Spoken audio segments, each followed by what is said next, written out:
Assalamualaikum warahmatullahi wabarakatuh. Perkenalkan, saya Taskia Fitri Nurhayati dengan NIM 20103040162. Di sini saya akan menjelaskan tentang materi pertemuan ke-12, yaitu hak menolak dan mematuhi hukum. Hak menolak hukum menurut Hugo Adam Bedau di dalam bukunya Civil Disobedience in Focus berpendapat bahwa pembangkangan warga berarti tidak mematuhi hukum dengan alasan yang tepat atau tidak baik. Nah, hal tersebut merupakan persoalan lama yang dulunya ada kisah kasih kuno Yunani tentang pembangkangan Prometheus terhadap Zeus yang disengaja dilakukan agar sang dewa memberikan api kepada manusia. Suatu penolakan terhadap hukum bagi masyarakat politik merupakan sebuah taruhan yang sangat-sangat berbahaya karena dapat mengancam otoritas negara secara langsung yang dapat berujung pada instabilitas berkepanjangan. Civil disobedience selalu dipahami sebagai pembangkangan kepada negara. Sehingga jika seseorang tidak setuju dengan hukum yang berlaku, maka ia dapat menyikapi hukum tersebut dengan 3 sikap. Sikap yang pertama yaitu subjek memilih untuk tetap mematuhi hukum, namun tetap diam dan tidak menyatakan ketidaksetujuannya. Nah, dengan rasa takut akan hukuman atau rasa tidak nyaman atas kritik dari pihak lain, kerap kali menjadi alasan untuk bersikap diam terhadap hukum yang dianggap tidak adil.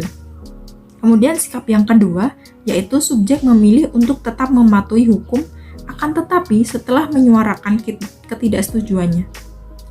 Hal ini sering disebut dengan civil disobedience karena tidak ada tindakan melawan hukum selain pernyataan ketidaksetujuannya. Sikap yang ketiga yaitu subjek menolak untuk mematuhi hukum, namun tetap menyembunyikan ketidaksetujuannya sehingga tidak dapat diketahui publik. Kemudian ada 3 kondisi utama menurut Rawls sebagai pembenaran atas gerakan pembangkangan tersebut, yaitu apabila civil disobedience dipahami sebagai gerakan politik yang ditujukan pada rasa keadilan komunitas. Untuk itu, pantas jika gerakan ini dibatasi oleh berbagai hal yang dipandang tidak adil. Civil disobedience juga dapat dibenarkan apabila berbagai upaya yang dilakukan dengan kehendak baik untuk memperbaiki keadaan tidak mendapatkan respon baik dari sang penguasa. Civil disobedience ini sebetulnya lebih kepada tuntutan prinsip rasa keadilan. Khususon yang menyatakan bahwa setiap orang dalam situasi yang sama harus mendapatkan perlakuan yang sama. Untuk itu pembangkangan terhadap hukum dapat dibenarkan apabila terjadi ketidakadilan dalam hal keseriusan. Civil disobedience ini merupakan salah satu kewajiban moral politik. Kemudian yang kedua yaitu tentang kewajiban mematuhi hukum yang muncul sebagai konsekuensi natural dari kewajiban terhadap keadilan ketika kita berpikir bahwa moral seseorang tidak sekedar menuntut orang lain yang terancam keamanannya. Selain itu pula, hak moral seseorang juga menuntut kita dalam melakukan sesuatu yang menguntungkan atau bermanfaat baginya. Sehingga kita secara moral wajib mendorong sebuah lembaga yang adil demi mengamankan dan mendorong pelaksanaan hak oleh orang lain.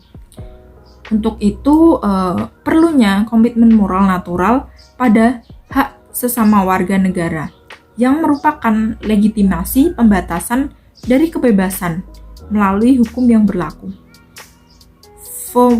Voluntarisme sebagai refleksi dari etika The Good Samaritan, yaitu seorang Samaria yang dilukiskan sebagai figur yang baik hati membantu seseorang Yahudi yang notabene musuh dari suku Samaria. Hal tersebut memberikan ruang pada negara untuk melaksanakan paksaan hukum tanpa harus berpendapat persetujuan dari warganya. Paksaan politik dilakukan demi mencegah bahaya yang lebih besar dari salah satu pihak, akan tetapi memberi beban berlebih pada subjek di pihak lain. Baik secara moral, ini dapat dibenarkan. Sekian pemaparan materi yang dapat saya sampaikan. Apabila banyak kekurangan, mohon dimaafkan dan dimaklumi.